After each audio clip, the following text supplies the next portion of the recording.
Your brain is making an assumption right now. What? What?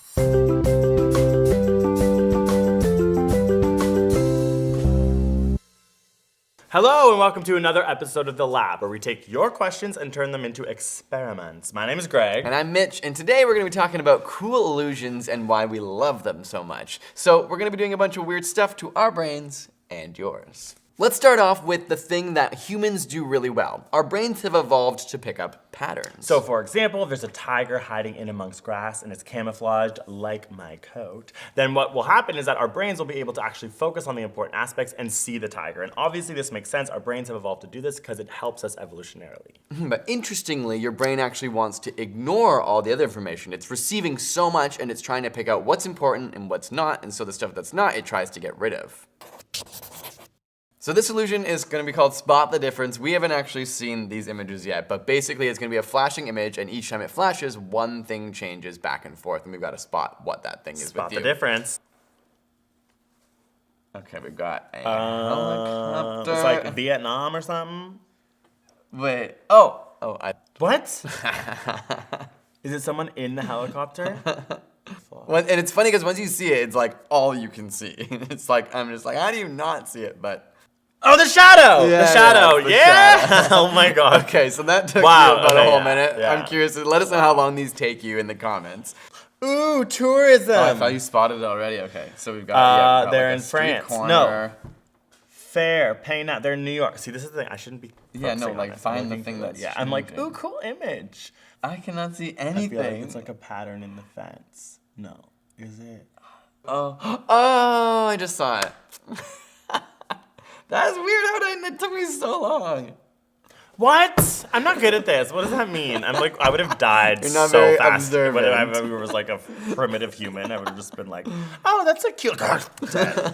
This one's interesting because there's so many faces and things that you would expect to change. Like people walking, your brain is like, are they moving? The light is something that could change. The cars could be moving, but it's something that you don't necessarily always anticipate, and your brain's actually making these assumptions that these are the things that make sense to move, or my eye automatically goes to the words and the people. Okay, I give up. Okay, it's on the car, the window, like the reflection on that is changing back and forth. Oh my Right? gosh. That is it? Yeah. But that was like discreet because it wasn't an object. I'm like, surprised you even saw that. Next GIF. Okay. Yeah. GIF. Okay, I got a nice boat scene. All these images are found it. like from the 90s. Got it. Oh. So my brain. Is not working. No. How's I it haven't- feel? I haven't How tried. does it feel, Greg? My brain is right now going to probably look at the human or look at the words or look at the things it's evolutionarily wanting to do. But I know this is an illusion, so I need to try and find the things that probably won't move. Because I've learned.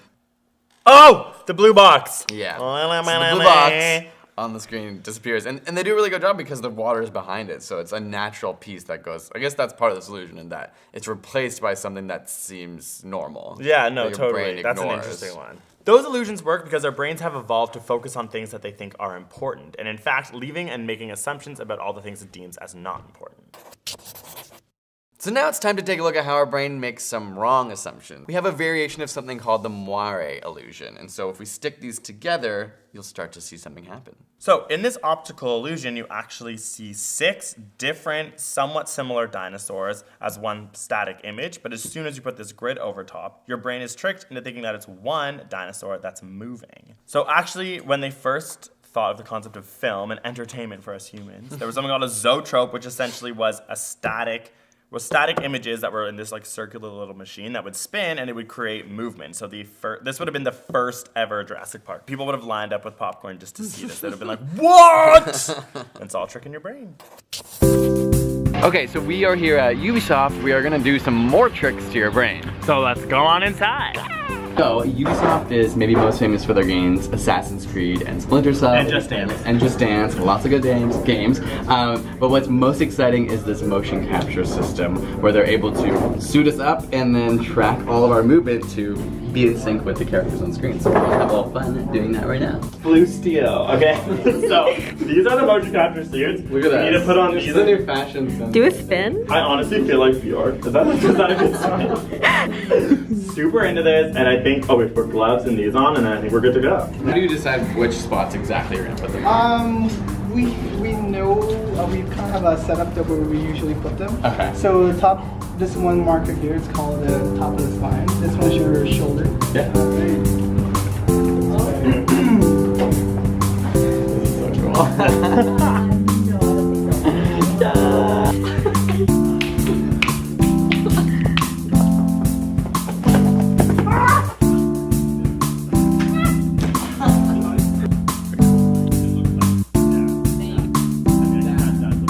So now we've taken out a bunch of Greg's points. He's gonna redo some of those actions that we did before, but even less information, and we're gonna see if we can still tell the things that he's doing. And that's a sad person. Emotional intelligence. So it is just all showing you in detail how amazing and adapted and evolved our brains are to be able to look at these simple dots and patterns and know that's a human, because it's really important that our brains are able to do that. It's amazing how your brain creates so many assumptions and you can see so much. Oh, you're playing soccer? That's soccer, yeah. That's really interesting. Even if you don't see the full human, you can like tell the action that is happening. That's some yoga life. To quickly make assumptions so you don't have to sit there thinking about every little thing, and you can just understand your environment in an instant. It was awesome. I could not. It was so fun. Yeah. Wearing these is super cool. I feel like superheroes. I feel like we're in a movie. It tucks everything in. But seeing the actual experience of the stuff up on the screen and recognizing how little is necessary was really awesome. So now we're gonna train my brain to make some new assumptions with this little rig we've got going. So yeah, this is obviously a fake hand, if you couldn't tell, and this is Mitch's real hand. And if I touch the same parts of the fake hand as his real hand, I'm actually able to trick his brain to actually have a new experience, and then he'll make some different weird assumptions and essentially start to feel things in this fake hand. And also the fingers are attached to my fingers, so I kind of can create the sensation that I'm in control of this hand. I can't see my hand at all, so oh my gosh, that's so weird. As I'm looking at it now, it's starting to feel like that he's actually touching my hand, and that this is what's feeling the sensation since ew, what are you doing? Oh, that's so weird. Okay, so we've been doing this long enough that I honestly, I know in my brain it's not really my hand, but there's something about it that it just, I feel like I've projected my physical touch onto this hand. It's, oh my God, what is wrong with you, Greg? Did you realize it was your real hand? It did, okay. It scared me. When you stabbed it, I didn't feel it. I didn't feel that sensation, but I had the fear that it was going. So I feel like that anticipation of pain I felt, but then obviously I didn't feel like you stabbed my hand with an X-Acto knife. It also felt really good for me. It felt like I was stabbing you, which was kind of fun. Wow, cathartic release for Greg. Wow, that was really amazing. I highly suggest, this is such a simple rig if you guys at home, this is just like a Halloween fake hand. We got a cardboard box, just attach these with fishing wire. So absolutely I recommend just trick your brain. You have to hide your own hand and make this setup, and you could do it at home. Now it's time for This Week in Science Talk. The idea that wearing strong perfume can attract mosquitoes may be a myth. Researchers studying effective alternatives to DEET found that Victoria's Secret's bombshell perfume was actually almost as good as its DEET counterparts. But don't go running to the shopping mall, because Victoria's Secret bombshell perfume costs about $50 US, whereas DEET repellent is usually only around $10. And if you actually wear this scent, you're probably used to people fleeing because it smells really bad.